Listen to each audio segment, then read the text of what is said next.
Next up, we have Anna Brynskov, who is a student of digital design, currently writing her master's thesis. Last year, she was also a research intern at the Amsterdam University of Applied Sciences. And during this time, she created a really interesting short film that she's going to talk more about here today. Nice. Okay. Great to see you all. I'm so happy to be a presenter this year. Last year I was an ambassador for the Processing Community Day, but now I'm on stage myself, which is nice. And yeah, as Mark said, I'm going to present this film project that I've been working on last semester as a research intern in Amsterdam. We worked particularly on a research project called Circulate, Design Thinking for the Circular Economy. And so basically it's about environmental sustainability in our digital platforms. And my approach to this was through filmmaking. Yeah. And we particularly worked with the technology of smart contracts, not because anything, but smart contracts are very special because they become law because they have laws coded into them. So imagine traffic lights where there is a smart contract in the traffic light thing. So when a car crosses the red light, the driver of the car is fined immediately to its bank account. So the algorithm is practically doing the decision making like directly. Yeah, and as it says on the photo, it means also communication not involving humans. And what do we need to take into account when algorithms get a lot of power all of a sudden? Yeah, and so the overall question is, how can we explore political values embedded in our digital platforms, in our code around us? And I approached this question with filmmaking. So I think filmmaking is really amazing for this kind of task and question because it can make us aware that code is not just about code, but that code is part of a very complex system called the real world, where a lot of other things go on. It's about politics, it's about social relations, it's about emotions, it's about labor, it's about all these things, and film can actually capture some of all these complexities that we cannot see directly from the code itself. And also, film is good for facilitating reflection about code and digital platforms. Could be reflection after something is designed, or also in the process of designing it, so we can actually, tweak and twist while designing, so we are more thoughtful with the final product. And also, I see film as a great tool for translating this code, which is abstract for most people. I'm actually surprised to see this many people this year, because code, it can be a hard topic for like the general public. And I think film is just really great to like show what code is about when it's out in society for anyone. Yeah, so I want to show you the film that I made. It's 6 minutes long. And just to introduce, this film is gonna present to you a digital platform, a system that we can then talk about afterwards. Yeah.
Guys, you're not working equally right now. Daniel, you need to keep up with Vincent. But that's not fair. I feel kinda sick and I was just taking a break. Okay. Vincent, do you agree with Daniel to make an exception in the settings of your friendship model? Yes. Okay. Since you agree, I'm changing the settings of your friendship model.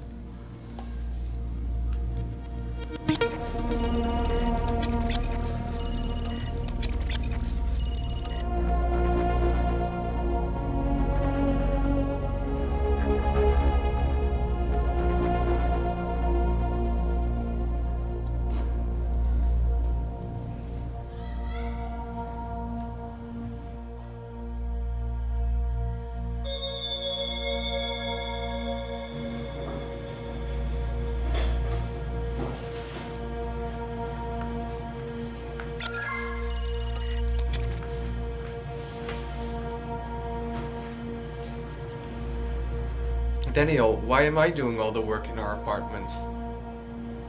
Look, on 1st of December 2025, you both agreed to change the rule number 9, which is the settings of your work balance. Now, the status of your current friendship model is that Daniel doesn't have to work as much as you, Vincent. I can change it again, but only if you both agree on the new contract. Aren't you feeling better today, Daniel? Yeah. Alexandra, please go back to the previous settings. Okay, I'm changing the settings of your friendship model again.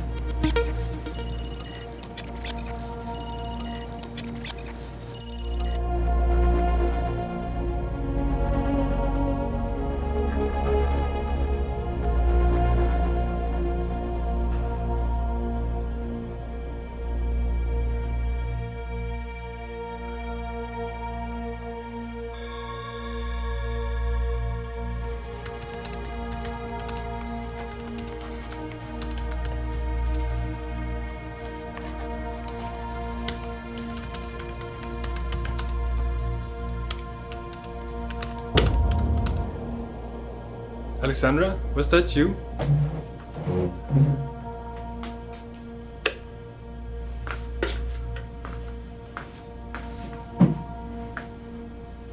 Yes, Daniel, you haven't contributed to the common household as much as Vincent lately.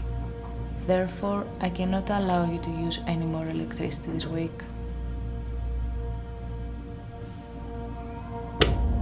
Can't you make an exception for me just for tonight? I'm in the middle of writing my exam and the deadline is tomorrow. No, you have to agree with your friend in order to change the settings.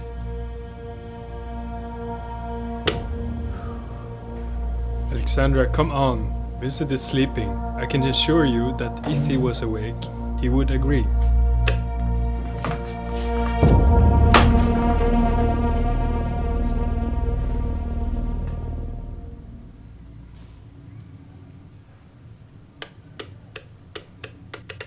Alexandra?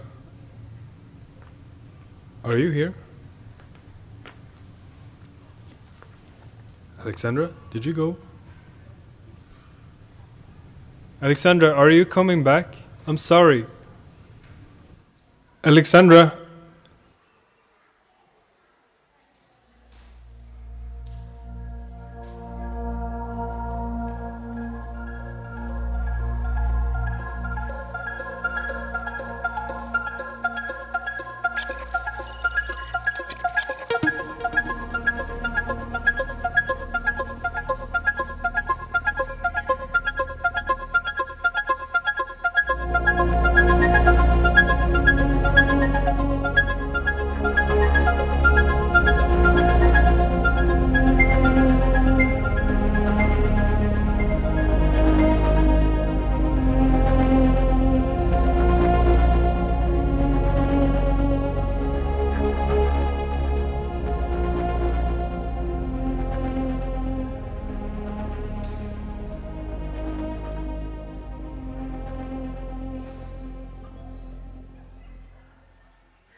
So what you experienced in this film was probably many things, but one of them is an open code that the users, the people, can access directly. They don't have to go to the programmer and say, hey, we need to change the code because he's sick. They can just speak directly to the code.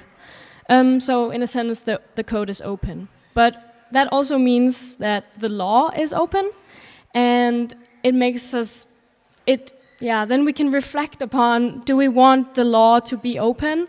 Do we actually want that it is based on the conversation between Daniel and Vincent? What if Vincent is trying to convince Daniel that he's not sick? Like, how is the law actually regulated when it's just these people talking together? And then it becomes a model, a question of which model of governance we're actually working with. Is it only involving peers, or do we need to call the state and make some standards that can be applied into the code, whatever. Where is the responsibility, and which model of governance do we want to go with? Yeah. Another thing that this film articulates is that code has character. Code is not neutral. We did this, particularly by embodying the code, like making it human-like and physical in the room. And then we can start to think about, what if code was female? What if code was male? Would it be different? Which design decisions do we make, and how does it affect, and how can we regulate these and make them for the best? So to sum up, the important questions that the film raises are, which model of governance, which kind of politics do we want to actually have as part of this platform, and which character do we want the platform to have? And I think that it's very much about openness and accessibility, which is also the theme of this year's Pressing Community Day, because it asks, what if everyone had direct access to code, not just coders, but like just regular people? If they could, a bit like Great Gabriel's, where you didn't write the code, you just had these like easy tools to access code. And also using film to make code understandable for others, other than coders. Yes, and obviously also creating a more open understanding of code. This piece of research was carried out on an applied science university, where they had a very solutionistic, focused on functionality approach to code, and this offers just a more open understanding of how can you approach questions about code through, for example, film. Yeah. So that's it.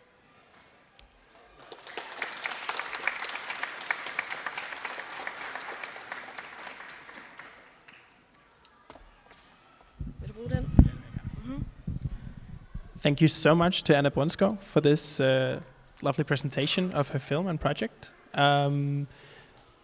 After this, we're going to have a break, but do any of you have any questions for Anna here? Yeah, can you come down here? Thanks.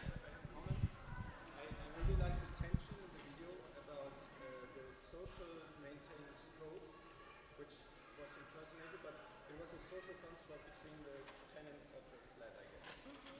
And the need to redact it, to adapt it to the reality of actually executing it. It's really nice to go from there and think, how could that be made more fluid, more natural? Do we want her in our room or not? Yeah. Do we want her present in the room all the time and all these things, right? How much freedom do we give ourselves to improve on her presence?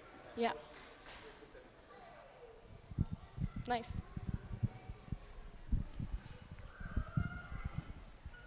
I think this is the... So what was your decision not to show the guys in the flat and only show Alexandra? That's a good question. I think there are two reasons.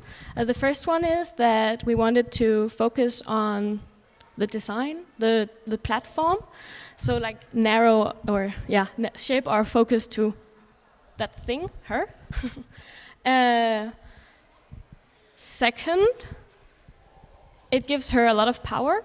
She is the only one on screen. We don't see the guys, so it's a kind of character trait.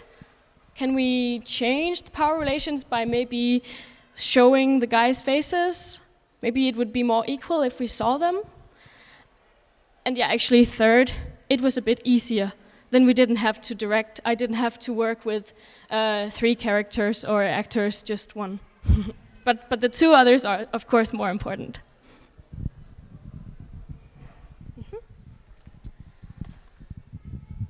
Thank you, Anna. So, can you tell us about the model of governance that you've imagined with the Alexandra? Because I think the choice of that person and the fact that she's she is something. Can you say a little bit more about that? The way I thought about it was not very much in relation to her gender. It was more in relation to, do we want a libertarian model or do we want a more totalitarian model? So like, do we want everyone to have free access? It's just anarchy, anyone can do whatever they want? Or do we want that the state regulates everything and nobody has access? And maybe it's ideal to have a balance between the two. Like some laws should be more easy to negotiate and some should be more closed. And maybe in different contexts, for example, in a workplace, it should be more narrow, and then in the home, it should be more open. But I don't know, maybe opposite. Yeah, so it's questioning how do we want to,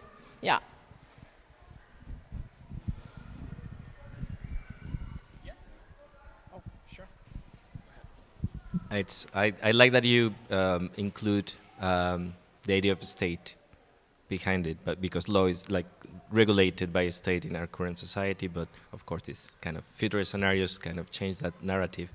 But in your movie there is no something as a state, and I wonder if what are your thoughts on the idea of exceptions? If because what I see now is like automated smart contracts allow somehow to less space for exceptions, right? Is that how do that exceptions relate to idea of regulation by a state? So the original system did not have the possibility of say, hey, there is an exception. So that's like our experiment. But the state could maybe play a role so that there would be... The problem with a libertarian system is that it can very quickly become very unequal. Suddenly only the rich have access to the code. So if the state played a part, they could make some standards and say, you can do everything below this or something. And then there could still be open for exceptions within that range. Or like, But that's just my opinion. I mean, the film is supposed to open up and, for example, be part of a process where we actually talk to the ones who decide these things, like in EU or in the Danish government, or and then they could say what their take was on it. Thank you so much to Anna. Yes.